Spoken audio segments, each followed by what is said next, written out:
और एक बार क्या हुआ कि पतरस ने यीशु मसीह से एक सवाल किया।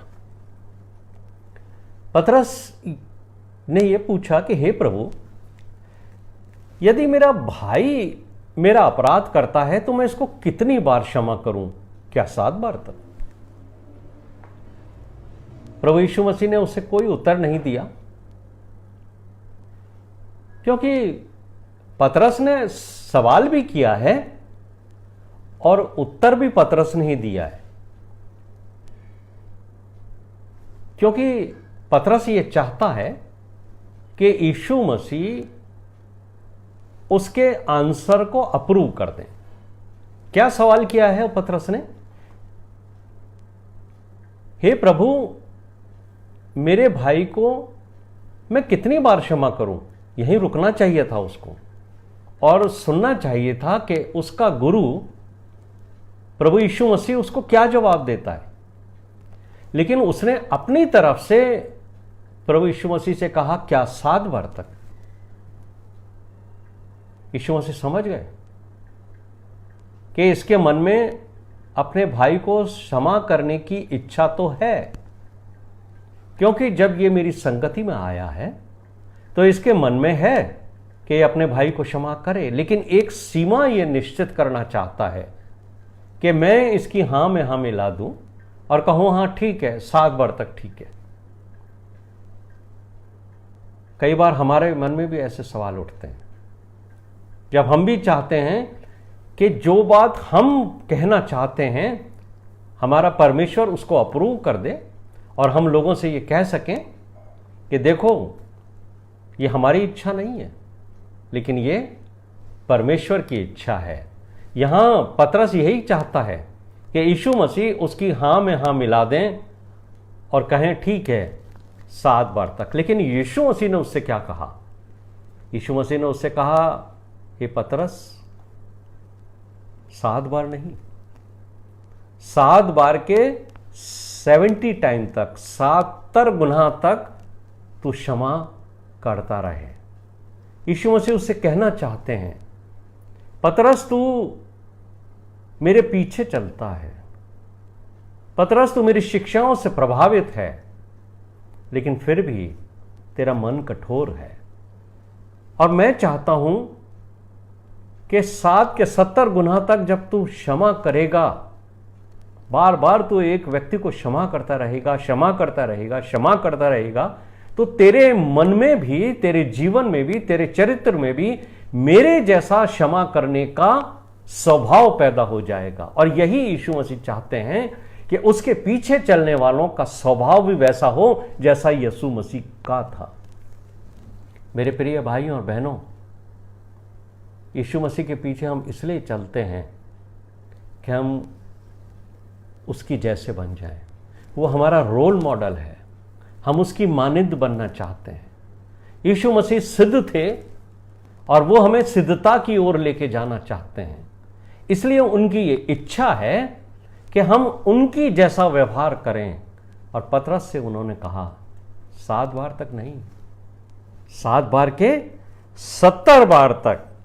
इसलिए मेरे प्रिय भाइयों और बहनों, हमारा भी ऐसा ही चरित्र होना चाहिए कि हम किसी व्यक्ति को एक सीमा तक क्षमा ना करें, बल्कि हमारे प्रभु यीशु मसीह की शिक्षाओं पर हम ध्यान दें कि हमें कितनी बार उसको क्षमा करना है, करते रहना है, करते रहना है।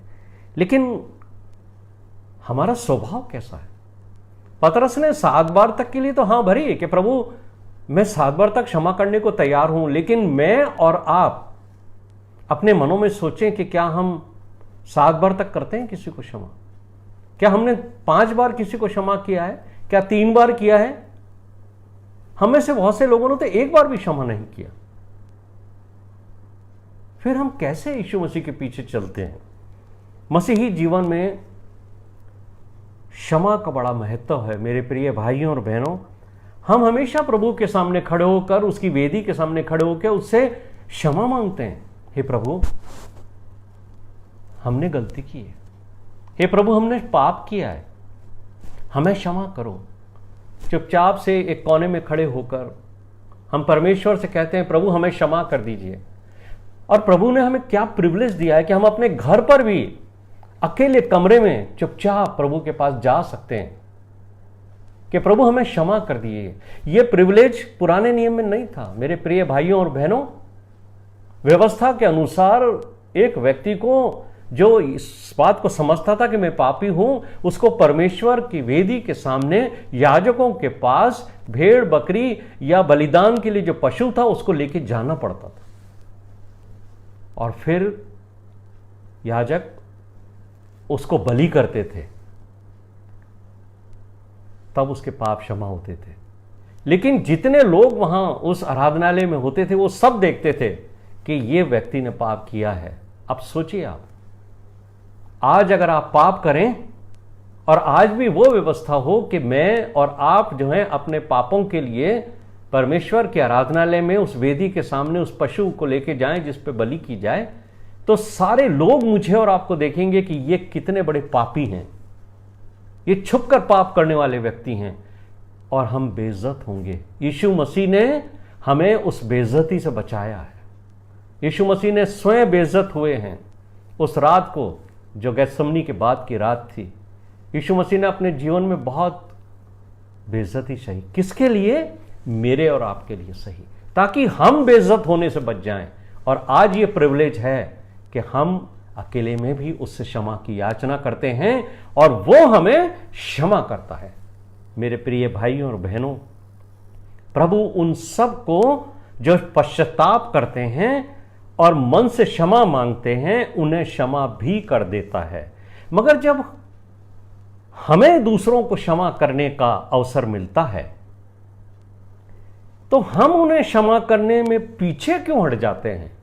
यह बात मुझे और आपको आज सोचनी चाहिए कि हम क्यों पीछे हट जाते हैं दूसरों को क्षमा करने में।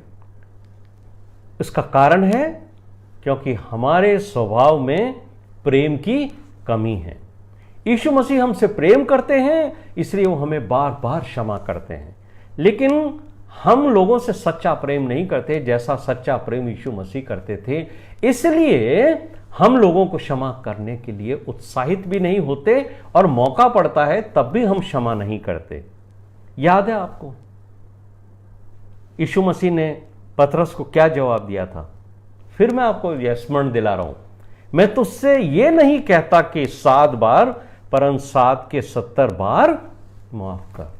यही तो सिखाना चाहते हैं यीशु मसीह मुझे और आपको भी और पतरस के द्वारा कि जब तुम मुझे फॉलो करते हो तो ये जो क्षमा करने का मेरा स्वभाव है, मैं चाहता हूं कि तुम्हारा भी वैसा ही स्वभाव हो जाए। लेकिन हम किसको क्षमा करते हैं? जिससे हमारा मन मिला हुआ है, जिसको हम बहुत स्नेह करते प्रेम करते हैं। मैं उदाहरण देकर आपको बताना चाहता हूं, आपने अपने बच्चों को कितनी बार क्षमा किया है? याद कीजिए। आपके बच्चे बचपन से लेकर के बड़े हो गए, उन्होंने कितनी बार आपसे कहा है हमें क्षमा कर दीजिए पापा, हमें क्षमा कर दीजिए मम्मी, आई एम सॉरी, और आपने क्षमा किया है उन्हें। किसी पेरेंट को, किसी माता पिता को यह याद नहीं है कि उसने अपने बच्चों को कितनी बार क्षमा किया है। अनगिनत बार हम क्षमा करते हैं। क्यों? क्योंकि हम अपने बच्चों से प्रेम करते हैं।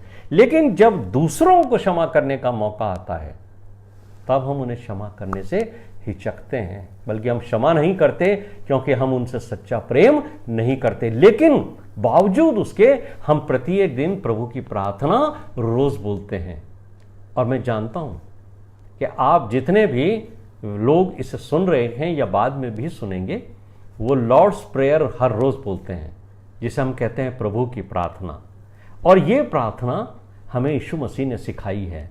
मेरे साथ निकालिए, मत्ती का 6 अध्याय 9 से 13 पद हमने पढ़े, लेकिन आज हम 12वें पद के ऊपर फोकस करेंगे और इस पद से हम अपने जीवन को जांचेंगे कि जो हम बोलते हैं या जो हम कहते हैं, क्या मैं और आप उस पद के ऊपर स्थिर हैं?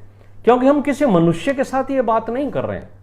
ये प्रार्थना हम परमेश्वर के साथ बात कर रहे हैं। वो प्रार्थना जो परमेश्वर के पुत्र प्रभु यीशु मसीह, जो हमारा उद्धार करता है, उसने हमें सिखाई है।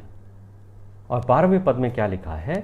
जिस प्रकार हमने अपने अपराधियों को क्षमा किया है, वैसे ही तू भी हमारे अपराधों को क्षमा कर। क्या आपने कभी इसकी गंभीरता को सोचा है कि हम कहते क्या हैं, हम प्रार्थना के समय बोलते क्या हैं? हमने क्या कहा है?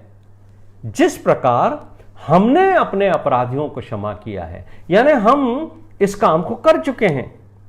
कभी आपने विचार किया लॉर्ड्स प्रेयर में हम बोल क्या रहे हैं?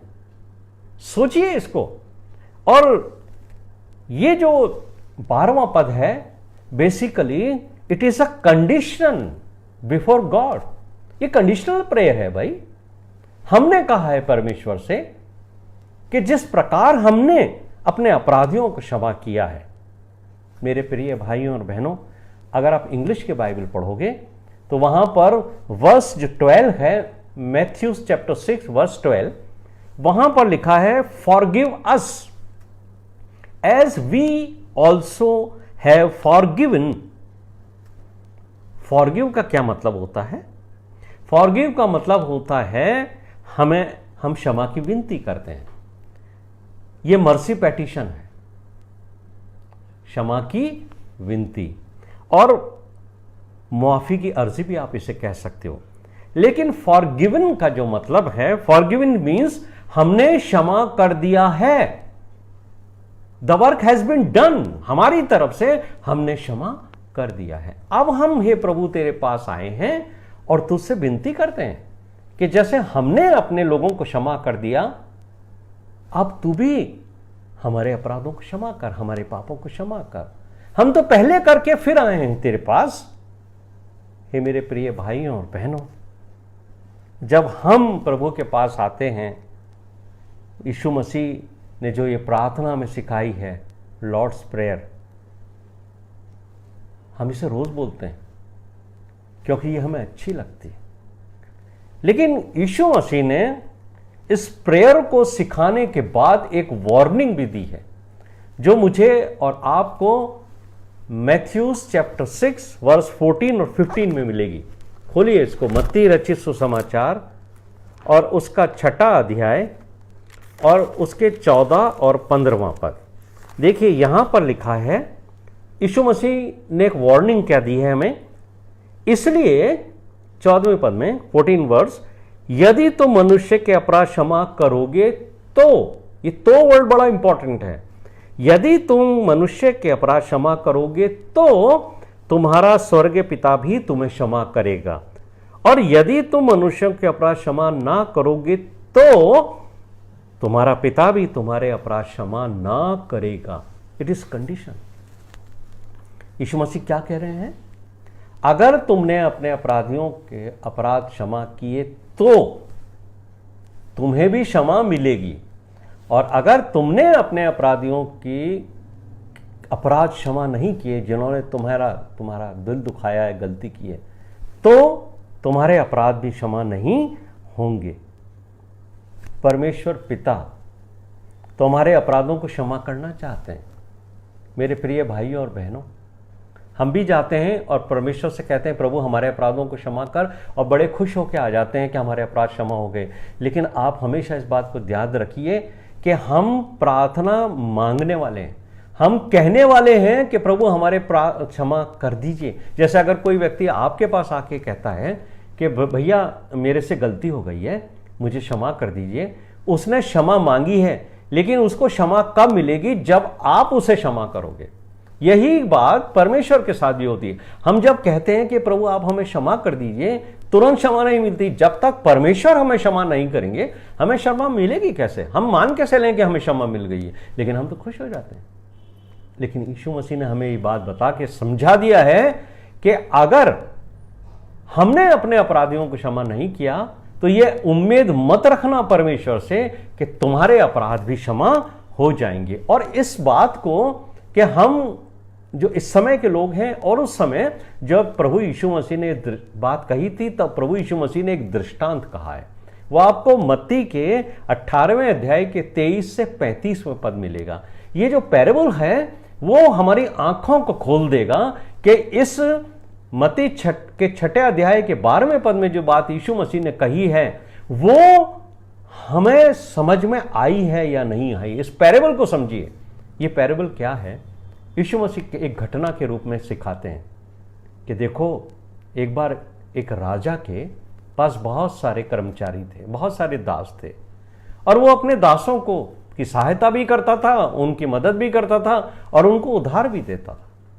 तो एक ऐसा दास था जिसको उसने 10,000 सिक्के कॉइन्स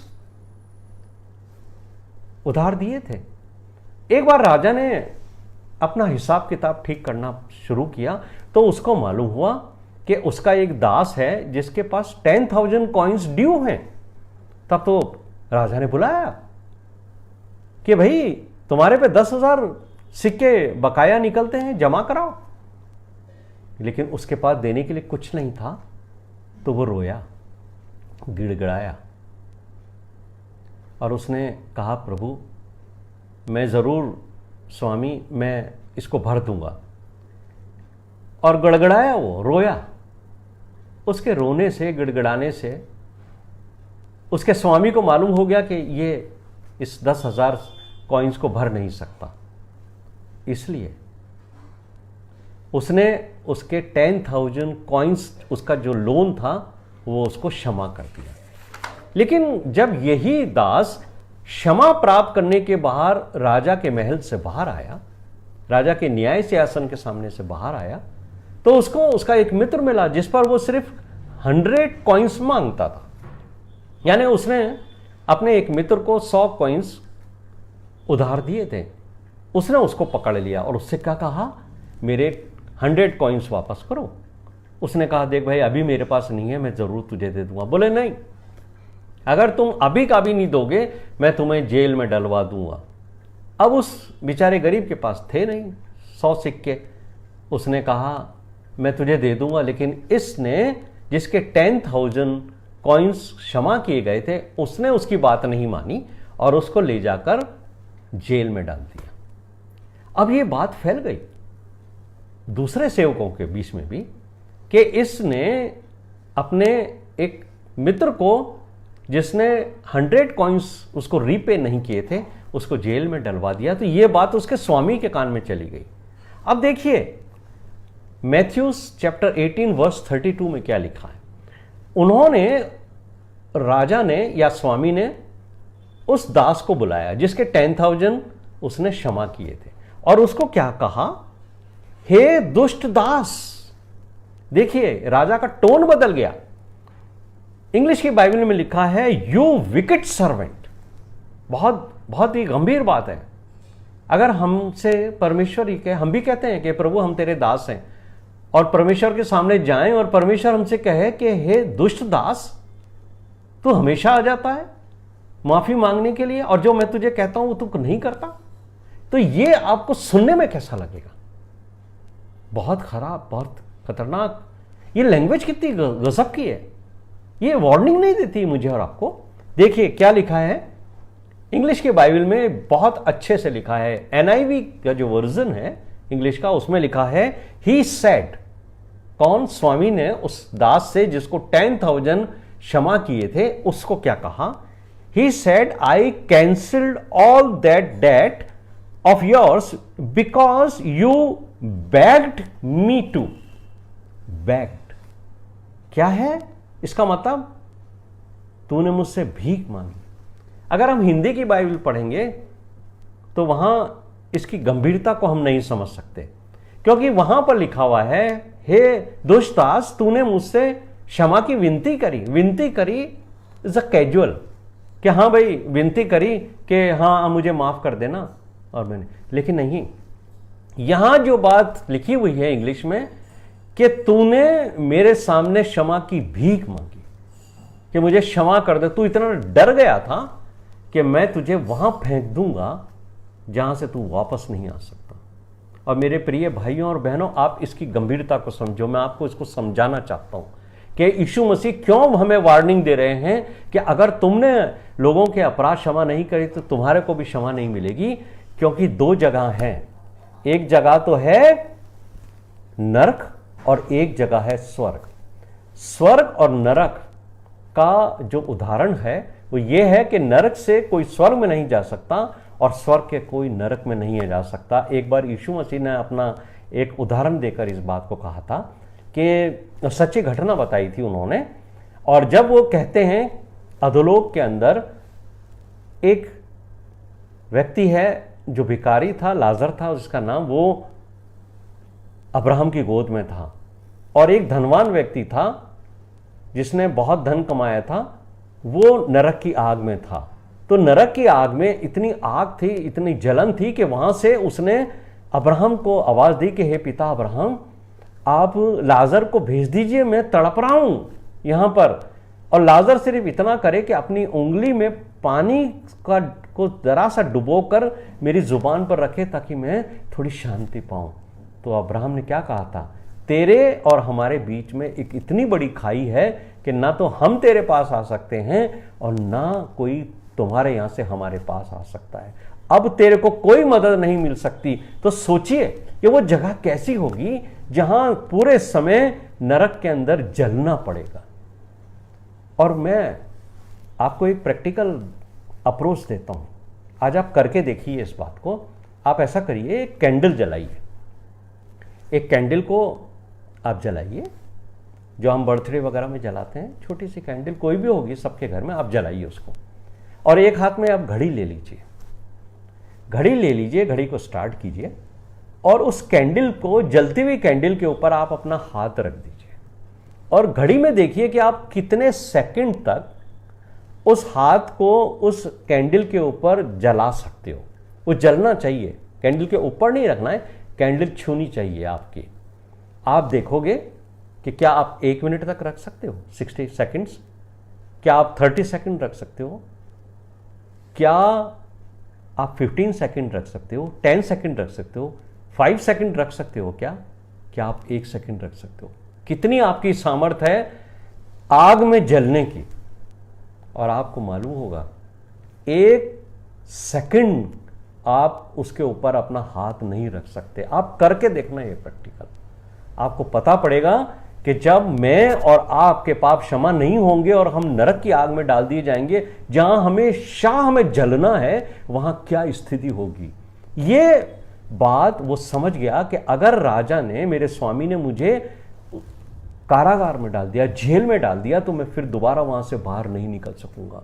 मेरे प्रिय भाइयों और बहनों, यदि हमारे पाप क्षमा नहीं हुए तो याद रखना हम स्वर्ग में बिल्कुल नहीं जाएंगे। बहुत सारे लोग आपको बहुत ही अच्छी अच्छी बातें कहते होंगे कि आपने विश्वास किया है और आपने यीशु मसीह को ग्रहण किया है तो आपके स्वर्ग के अंदर सीट जमा हो गई है और आप स्वर्ग में चले जाओगे। मैं वो व्यक्ति नहीं हूं जो आपको मीठी गोलियां खिलाऊं। मैं आपको स्पष्ट शब्दों में ये बताना चाहता हूं मेरे प्रिय भाइयों और बहनों कि स्वर्ग में प्रवेश इतना आसान नहीं है जितना हम सोचते हैं।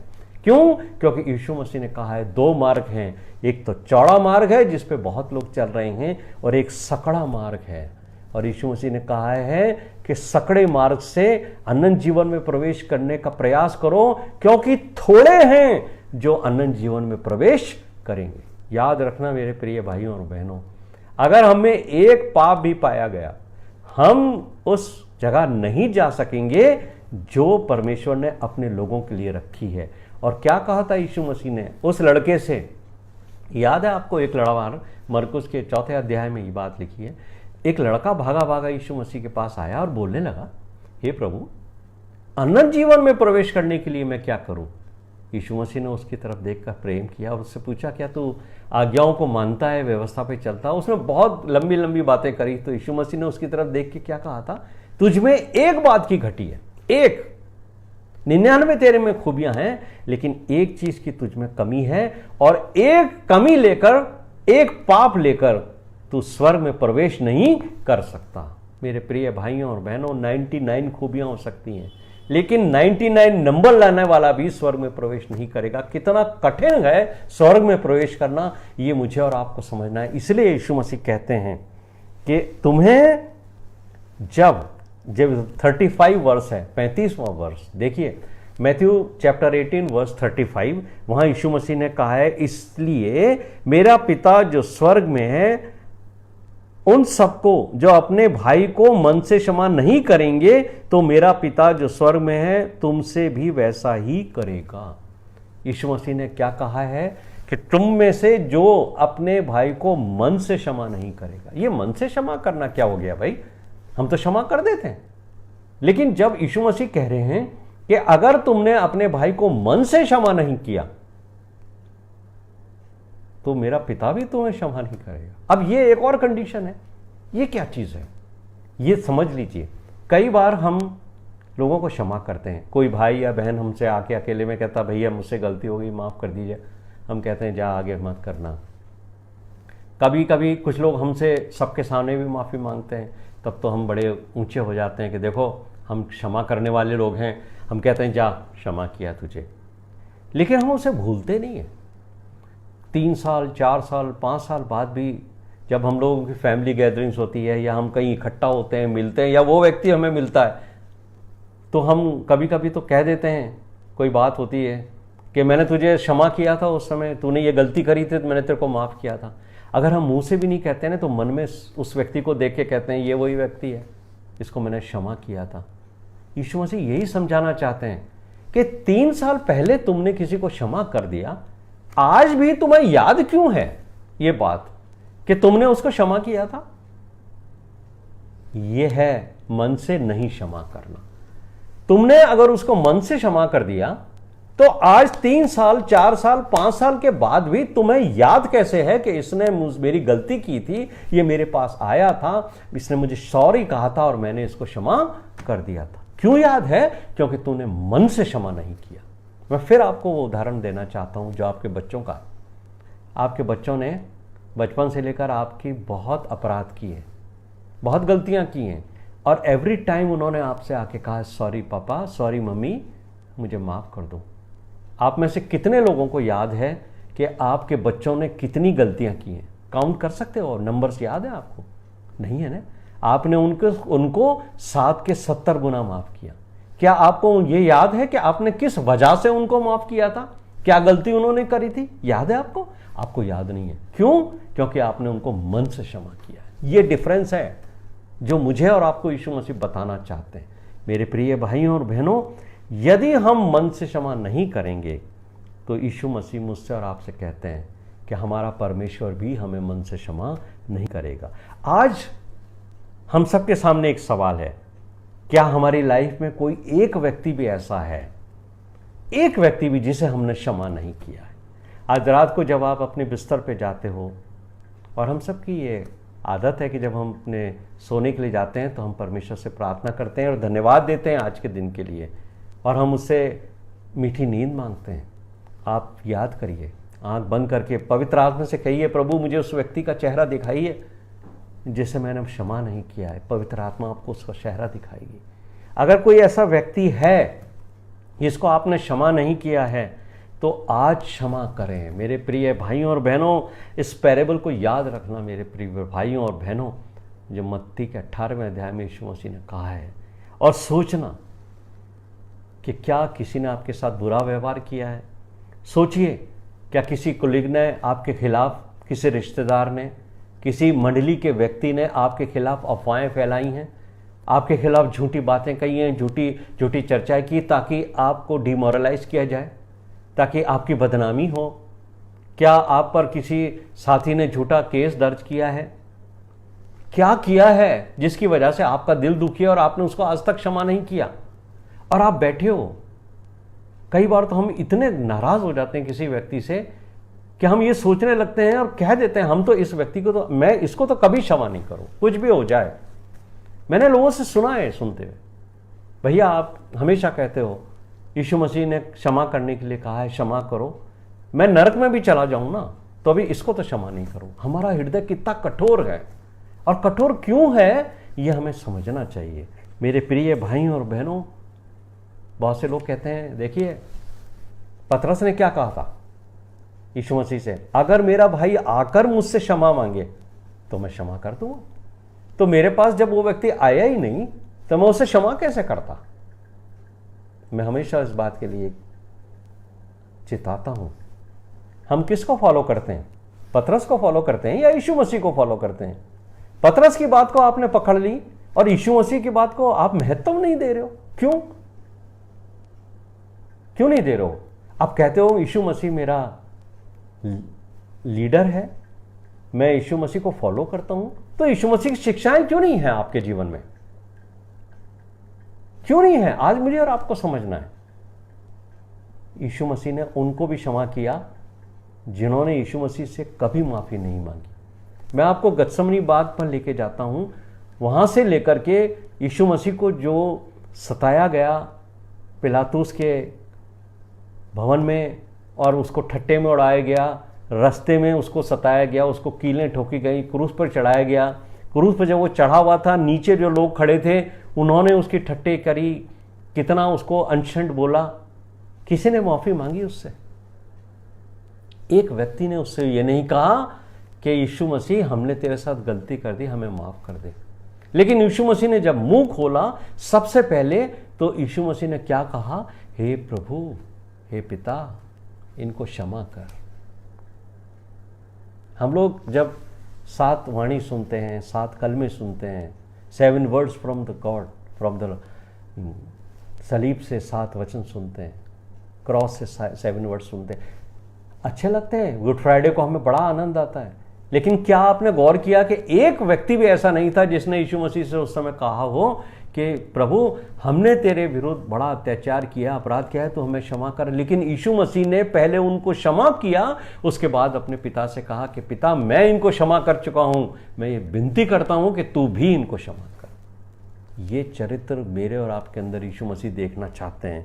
मेरे प्रिय भाइयों और बहनों, यीशु मसीह ने यही वार्निंग मुझे दी है कि यदि एक भी ऐसा व्यक्ति है जिसे आपने क्षमा नहीं किया है तो परमेश्वर आपको क्षमा नहीं करेगा। ये बात इस पैरेबल के द्वारा यीशु मसीह ने मुझे और आपको आज समझा दी है। इस दास को जिसके 10,000 कॉइन्स क्षमा किए गए थे, जिसने 100 कॉइन्स अपने साथी के क्षमा नहीं किए थे, उसको राजा ने क्या आदेश दिया था उसके लिए? देखिए मैथ्यू चैप्टर 18 वर्स 24, एक बहुत ही महत्वपूर्ण और गंभीर आयत है ये। मत्ती का 18वां अध्याय और उसका 34 वर्स। यहां लिखा है, 33 वर्ष से हम पढ़ेंगे। 33 देखिए क्या लिखा है। प्रभु कहते हैं, इसलिए जैसे मैंने तुझ पर दया की वैसे ही क्या तुझे भी अपने संगी दास पर दया नहीं करनी चाहिए था? यीशु मसीह ने उससे पूछा, जब मैंने तेरे अपराध क्षमा कर दिए तुझे नहीं करने चाहिए थे उसके? यीशु मसीह मुझसे और आपसे भी ये पूछेंगे जिस दिन हम न्याय सिंहासन के सामने खड़े होंगे कि जब मैंने तुम्हारे अपराध क्षमा किए तुम्हें भी करने चाहिए थे ना, तुमने क्यों नहीं किए बताओ मुझे। और 34वां पद देखिए, यहां लिखा है, उसके स्वामी ने क्रोध में आकर उसे दंड देने वालों के हाथ में सौंप दिया कि जब तक वो सब कर्ज भर ना दे तब तक उनके हाथ में रहे। ये क्या वर्ड्स है, मैं आपको इसको भी बताना चाहता हूं। यहां यीशु मसीह एक और वार्निंग दे रहे हैं। राजा ने क्या किया? इस स्वामी ने उसे दंड देने वालों के हाथ में दे दिया। ये दंड देने वाले कौन हैं?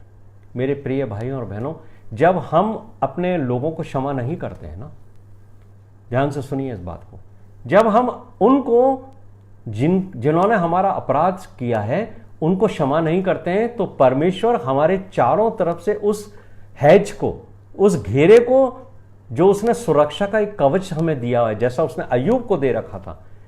याद है ना आपको, अय्यूब को जब तक शैतान टच नहीं कर सका, जब तक कि यीशु परमेश्वर ने उसके चारों तरफ से वो हैज नहीं हटा दी। अय्यूब के चारों तरफ एक घेरा था, उसको हटवाने के लिए शैतान ने कहा तो इसको हटा, उसके बाद में इसको छूऊंगा। तो ये एक सुरक्षा का घेरा जिसकी वजह से आपके ऊपर बीमारियां नहीं आती, परेशानियां नहीं आती, सताव नहीं आते, ये आपके पास से आपका परमेश्वर हटा लेगा। और जब ये सर्कल आपके चारों तरफ से हट जाएगा तब वही परमेश्वर अशुद्ध शक्तियों को, जो शैतानी शक्तियां हैं, उनको इस बात की परमिशन देगा कि वो आपको सताएं। यहां पर क्या लिखा है? स्वामी ने क्रोध में आकर उसे दंड देने वालों के हाथ में सौंप दिया। ये वो दंड देने वाली आत्माएं शैतान की हैं जिनको परमेश्वर ये परमिट करेगा कि क्योंकि इसने दूसरों को क्षमा नहीं किया है इसलिए अब तुम इसको सताओ। और फिर आपके ऊपर परेशानियां आएंगी, बीमारियां आएंगी। कभी आप बीमार रहोगे घर में, कभी आपकी वाइफ बीमार रहेगी, कभी आपके पापा बीमार हो जाएंगे, पापा ठीक होंगे तो मम्मी बीमार हो जाएंगी, मम्मी ठीक होंगी तो बेटा बीमार हो जाएगा, बेटा ठीक हो तो आपके घर से बीमारी नहीं जाएगी। और सताव तो आपके ऊपर इतना बढ़ेगा कि आप सब कुछ ठीक करके थोड़ा सही होगे, आपका बेटा कहीं एक्सीडेंट करके आ जाएगा। अब आपकी गाड़ी खराब हो गई, उसमें पैसे लगेंगे आपके। बेटा जिसको एक्सीडेंट करके आ गया उसके साथ कॉम्प्रोमाइज करो, नहीं तो पुलिस केस लड़ो, वकील को दो। आपके ऊपर परेशानियां ही परेशानियां, एक परेशानी हटेगी दूसरी आ जाएगी, दूसरी हटेगी तीसरी हट जाएगी। आप कहोगे हो क्या रहा है मेरे साथ, लेकिन आपको पता ही नहीं है कि आपने लोगों को क्षमा नहीं किया, इसलिए परमेश्वर ने वो सुरक्षा का घेरा आपके पास से हटाकर उन अशुद्ध शक्तियों को, जो सताने वाली आत्माएं हैं, उनको परमिशन दी है कि वो आपको सताएं। ये बात यहां लिखी हुई है कि परमेश्वर ने क्रोध में आकर उसे दंड देने वालों के हाथ में सौंप दिया कि जब तक आप लोगों को क्षमा नहीं करोगे तब तक ये दंड आपको बराबर मिलता रहेगा। और ये कई परिवारों की हालत है कि उनके घर से समस्याएं, परेशानियां, बीमारियां जाती नहीं है, और वो हमेशा कहते हैं हम इतनी दुआएं करते हैं, खुदा सुनता ही नहीं। सुनेगा कहां से? आप तो अपने तरीके का जीवन व्यतीत करते हो, आप कहां सुनते हो उसकी? आप तो अच्छे अच्छे संदेश सुनते हो, मीठे मीठी जो बातें लोग करते हैं। मन के अंदर तो हमने बहुत सारी समस्याएं फैला रखी। और सबसे इंपॉर्टेंट बात जो मैं आपको बताना चाहता हूं, उससे भी आप सुन लीजिए कि प्रभु यीशु मसीह कहते हैं कि स्वर्ग में एक भी पाप नहीं है। तो पाप है कहां? पाप नरक में है। लेकिन नरक में एक चीज और है, नरक में पाप करने वाला व्यक्ति है लेकिन उसकी क्षमा नहीं है। यानी नरक में जो व्यक्ति जाएगा उसको क्षमा नहीं मिलेगी। फिर वो वहां से कितना भी चिल्लाए नरक में से कि हे प्रभु मुझे क्षमा कर, हे प्रभु मुझे क्षमा कर, वहां क्षमा नहीं होगी। यानी नरक वो स्थान है जहां क्षमा नहीं है। यदि आप संसार में रहते हुए अपने मन में दूसरों के लिए क्षमा नहीं रखेंगे, ध्यान से सुनिए, यदि आप संसार में जीवित रहते हुए दूसरों के लिए क्षमा नहीं रखेंगे तो आपने इस संसार में जीवित रहते हुए अपने मन में एक छोटा सा नरक बना लिया है। नरक वो जगह है ना जहां क्षमा नहीं मिलती, जहां से क्षमा नहीं मिलेगी। और आपका हृदय भी वही जगह है जहां से आपने दूसरों को क्षमा नहीं किया, तो ये वही स्थान है जहां से क्षमा नहीं मिलती। ये वही जगह है जो नरक है। आपने भी अपने हृदय में एक नरक बना रखा है जहां से आप लोगों को क्षमा नहीं करते हैं, और ये नरक लेकर आप घूम रहे हो, एंजॉय कर रहे हो। आप लोगों को दिखाने के लिए आप धर्म के काम कर रहे हो। लोग आपका आउटर लुक देख रहे हैं, अरे कितने अच्छे हैं भैया, खूब दुआएं करते हैं, खूब बाइबल पढ़ते हैं, बहुत से लोग तो संदेश भी देते हैं, लेकिन मन में उनके एक नरक उन्होंने छिपा रखा है। क्या है वो नरक? वो स्थान जहां से क्षमा नहीं दी जाती, वो नरक है। समझ लीजिए इसको आप। नरक वो स्थान है जहां से क्षमा हमें नहीं मिलेगी।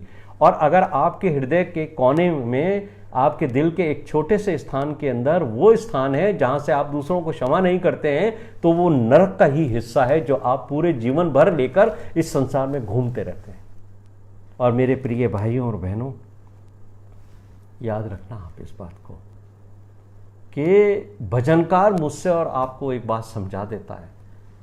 उस समय भजनकार ने क्या कहा था कि मुझसे बड़ी भूल हुई है प्रभु, अरे मेरे से तो गुप्त में बहुत सारे पाप हुए हैं, और ऐसे पाप हैं जो मेरे हृदय में छिपे हुए हैं, वो गुप्त पाप जिनको मैं भी भूल गया हूं, जिनको मैं रिकॉग्नाइज नहीं करता, मैं उनको जानता भी नहीं हूं। भजन संहिता 19 का 12वां पद देखिए, यहां पर भजनकार ने एक मार्गदर्शन मुझे और आपको दिया। भजन कब लिखा गया, लेकिन आज मेरे और आपके लिए एक मार्गदर्शन है। भजन 19 साम 19 वर्स 12, भजनकार कहता है, अपनी भूल चूक को कौन समझ सकता है? मैं और आप भी जब भूल चूक करते हैं, हम नहीं समझते हैं हमारी भूल चूकों को। हम ये भी नहीं समझते हैं कि हमने कौन से ऐसे पाप किए हैं जिनकी हमने क्षमा नहीं मांगी। भूल गए हम उन पापों को, और हम तो अपने आप को अच्छा समझते हैं। भजनकार कहते हैं, अपनी भूल चूक को कौन समझ सकता है? इसलिए हमें यह प्रार्थना करनी है जो भजनकार पार्ट बी में कहते हैं, मेरे गुप्त पापों से तू मुझे पवित्र कर, हे मेरे परमेश्वर। अरे आज मैंने जान लिया है कि मेरे कुछ गुप्त में पाप हुए हैं जो मुझे याद नहीं है, जो छिपे हुए हैं। मैं तेरे पास आया हूं विनती करने, मेरे गुप्त में छिपे हुए पापों को हे मेरे परमेश्वर क्षमा कर। भजन संहिता 19 उसका 12वां पद, भजनकार कहता है मेरे गुप्त पापों से मुझे क्षमा कर। और यीशु मसीह ने हमें यही समझाया है, क्षमा करो उसी तरह जैसे तुम्हारे स्वर्गीय पिता ने तुम्हें क्षमा किया है। मेरे प्रिय भाइयों और बहनों, आज ही यदि आपको याद आ जाता है कि आपने एक व्यक्ति ऐसा है जिसको आपने क्षमा नहीं किया है, आज ही उसको क्षमा करना, क्योंकि हो सकता है आज का दिन आपके जीवन का अंतिम दिन हो। आप ये मत सोचना कि कल सुबह उठ के मैं उसके पास जाऊंगा और उससे बात करूंगा। आज फोन उठाकर उससे क्षमा मांग लेना या उससे क्षमा कर देना। अगर आपने गलती मांग ली, क्षमा मांग लीजिए, आप छोटे नहीं हो जाएंगे, लेकिन नरक में जाने से आप बच जाएंगे। और अगर आपने किसी को क्षमा नहीं किया है तो उसे तुरंत क्षमा कर दो। प्रभु हमें मार्गदर्शन दे रहे हैं, और मन को साफ कर लीजिए, क्योंकि उससे आपके मन को बहुत शांति होगी। परमेश्वर का वचन मुझसे और आपसे यही कहता है। इब्रानियों के खत में इब्रानियों का लिखने वाला कहता है, यदि आज तुम उसका शब्द सुनो, अपने मनों को कठोर मत करो, मत करना कठोर। अगर आपको याद आता है कोई ऐसा व्यक्ति है जिसको आपने अभी तक क्षमा नहीं किया, उसको क्षमा कर देना, ताकि जो प्रार्थना आज आप रात को करोगे, प्रभु की प्रार्थना करे बिगर तो हम सोते नहीं हैं। तो जब आप प्रार्थना करोगे तो ये जो मत्ती का 6वां अध्याय उसका 12वां पद है कि हे प्रभु, जैसे मैंने अपने अपराधियों को क्षमा किया है वैसे ही तू भी मेरे अपराधों को क्षमा कर, तब आप इसे क्लेम कर सकते हो। वरना मेरे प्रिय भाई और बहनों, जब हम न्याय सिंहासन के सामने खड़े होंगे खुशी खुशी, तो हम कहेंगे हमने तो हमारे हर अपराधों को क्षमा किया। तब परमेश्वर हमें वो अपराध दिखाएंगे जो हमने बचपन से लेकर के आज तक किए हैं, और ये अपराध हमारे वापस आ जाएंगे। ये क्यों कह रहा हूं मैं? ये बात मैंने कहां से सीखी है? क्योंकि जब आपने देखा कि जिस स्वामी ने 10,000 कॉइन्स उसके क्षमा किए थे, जब उसने 100 कॉइन क्षमा नहीं किए, तो परमेश्वर ने क्या कहा उसके स्वामी ने कि जब तक ये 10,000 कॉइन्स ना भर दे तब तक ये जेल में रहेगा, प्रताड़ित रहेगा। यानी वो जो 10,000 कॉइन्स थे जो क्षमा हो चुके थे, वो वापस उसके अकाउंट में आ गए। यानी परमेश्वर, उसके स्वामी ने उसको ये कहा कि मैंने तुझे क्षमा तो कर दिया था, पर क्योंकि तूने 100 कॉइन्स क्षमा नहीं करे अपने साथी के, इसलिए अब तुझे वो 10,000 कॉइन्स वापस भरने पड़ेंगे। तो जो मार्गदर्शन यहां से मुझे और आपको मिलता है यीशु मसीह की इस पैरेबल से, कि याद रखना कि अगर तुमने किसी का एक अपराध भी क्षमा नहीं किया तो जितने अपराध तुम्हारे हैं वो सब के सब वापस तुम्हारे सिर के ऊपर आ जाएंगे। और परमेश्वर उस दिन तुम्हें दिखाएगा कि देखो ये तुम्हारे अपराध हैं जो बचपन से तुमने आज तक किए। और आप कहोगे कि प्रभु मैंने तो हर बार इसके लिए क्षमा मांगी। प्रभु कहेंगे मैं तो क्षमा करना चाहता था, परमेश्वर कहेंगे मैं क्षमा करना चाहता था, लेकिन हर बार तूने रोज प्रार्थना की कि हे प्रभु, यदि मैं जैसे अपने अपराधियों को पहले मैं करूंगा। तू रोज कहता है हे प्रभु, जैसे मैंने अपने अपराधियों को क्षमा किया है वैसे ही तू मेरे अपराधों को क्षमा कर। तो मैं तो चाहता था कि तेरे अपराधों को क्षमा करूं, क्योंकि तू मुझसे क्षमा मांगता था, लेकिन तूने क्षमा नहीं किया, इसलिए मैं मजबूर था, क्योंकि तूने कंडीशनल प्रेयर करी, तूने मेरे सामने कंडीशन रखी कि जैसे मैं करूं वैसे तू करना। मेरे प्रिय भाइयों और बहनों, इस पद को अपने सामने रखना और अपने जीवन में कोई भी ऐसा व्यक्ति आपके जीवन में ना हो जिसको आपने आज तक क्षमा नहीं किया है, आज करना। वरना जितने अपराध आपने किए हैं ये सारे आपके अकाउंट में वापस आएंगे। और ये सबसे खतरनाक आयत है जो मैं इसको अंडरस्टैंड कर सकता हूं। मेरे प्रिय भाइयों और बहनों, जब मैं इसके भेद को समझा हूं, मेरे रोंगटे खड़े हो गए और मैंने उसी वक्त अपने सारे लोगों को क्षमा किया। किसी के लिए मेरे मन में कुछ नहीं, क्योंकि मैं चाहता हूं कि प्रभु मेरे भी क्षमा करे। आप भी अपने मन से सबको क्षमा कर देना। एक भी व्यक्ति ऐसा नहीं होना चाहिए जिसके अपराध आप क्षमा ना करो, वरना यह संदेश आपके जीवन में फलवंत नहीं होगा और परमेश्वर की ओर से आपको आशीष नहीं मिलेगी। मैं परमेश्वर का धन्यवाद करता हूं कि उसने ये संदेश आज शाम को आपके लिए दिया है। जो भी सुन रहे हैं वो इससे आशीष पाएंगे। और आप ये विनती कीजिए कि प्रभु तेरी पवित्र आत्मा का दर्शन मुझे दे, ताकि इन भेद भरी बातों को मैं समझ सकूं और अपने जीवन को आपसे क्षमा प्राप्त कर सकूं। आइए हम प्रार्थना करें। हमारे जीवित महान और अत्यंत दयालु स्वर्गीय पिता, हमने क्षमा के उस भेद को समझ लिया है प्रभु, और हम अपने मन को आज साफ करते हैं। हम अपने मन से हमारे भाई बहन, हमारे प्रिय, हर एक उस व्यक्ति को जिसने कहीं ना कहीं हमारा मन दुखाया है, हमारे विरुद्ध पाप किया है, अपराध किया है, हम उसको मन से क्षमा करते हैं। और फिर हम आपके पास आते हैं कि आप भी हमें क्षमा कर दीजिए। और हमारा पूरा विश्वास है प्रभु कि आप दया कर देंगे और हमें क्षमा करेंगे। पवित्र आत्मा की अगुवाई के लिए आपका धन्यवाद करते हैं और विनती करते हैं प्रभु कि ये हम सब के जीवन में संदेश आशीष पाए। सारा आदर और सारी महिमा आपको मिले। यीशु मसीह के नाम से मांगते सुनो, कबूल कर। आमीन आमीन। आप सबको जय मसीह की। God bless you.